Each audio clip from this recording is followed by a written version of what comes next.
We all get busy, and when you're really busy, and I'm talking stressed out, freaking out, panic attack kind of busy, you don't have time to do your full curly hair routine. But what if you can't wear your hair in a messy bun for whatever reason? Today we're going to find out if refreshing your curls actually works for when you don't have time to do your full curly hair routine. For 7 days, I didn't wash my hair to see if I could make my curls look presentable only using water while trying to keep the styling time down to 10 minutes. And before I jump into the video, if you haven't already, you should subscribe because I'm going to be doing curly hair experiments like this every Saturday and some Thursdays. So let's get into the video. What I typically do for refreshing is I either take a cup of water or just run my hands under the faucet and I go through each strand and I retwist it around my fingers and wet it. On days when I don't have a lot of time, which is typically most days, I tend to do thicker strands, that way I can get through my entire head faster. When I have more time and when I want my curls to look a little bit more defined and luscious, I will do finer strands. So today I've actually done finer strands, probably about this thick, and it actually turns out really well. A lot of volume, a lot of definition, but this is something you might want to do when you have more time. Day 2 is often the best hair day for most people, and I usually find that it's quite a good hair day for me. You still have the definition and the moisture and the freshness of day 1, but you still have that volume because your hair has been allowed to dry completely overnight. It's a little bit fluffier, a little bit more movement to it, it's a little less stiff, so I definitely like day 2. Another perk of day 2 is that refreshing is super easy because most of the curls are still together. They haven't really gotten frizzy yet. There might just be a couple pieces that you have to retwist. And I just retwisted with water on a few strands and it took me less than 5 minutes, which was awesome. Day 3 is still pretty good, not necessarily as easy as day 2, but still fairly easy to refresh.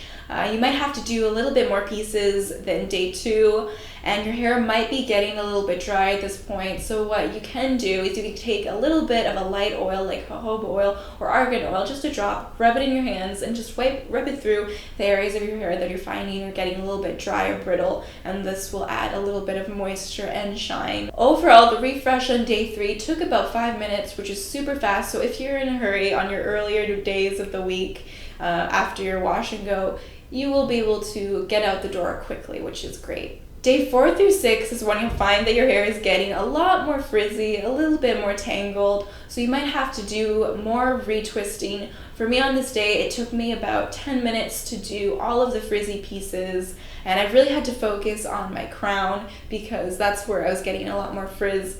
If you have this problem, what you could do is you can add a little bit of product or to the super frizzy pieces at the top. I didn't do this because I didn't really mind frizz that much. I just used water for this refresh day.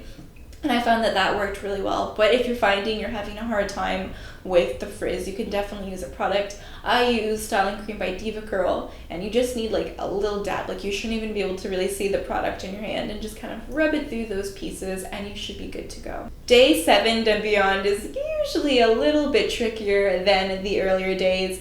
On this day, it actually took me about 20 minutes because I had to completely retwist my whole head, which is a lot faster than doing a full curly hair routine with washing, conditioning, and drying and styling. So this is definitely a good option if for whatever reason day 7 or 8 comes and you do not want to wash your hair, you don't have the time, whatever it may be, this is definitely a good option. If you want to extend your wash and go, some things you could do are sleep with a satin pillowcase. This really helps with retaining moisture in your hair. There's less friction than on a cotton pillowcase, and cotton often can suck the moisture out of your hair. So if your hair is on the dry side, a satin pillowcase is a good option. And also sleeping with your hair up in a pineapple on the top of your head can help your curls hold their shape overnight, and you have the bonus of when you wake up you have a little bit more lift and volume at the roots, which I definitely love.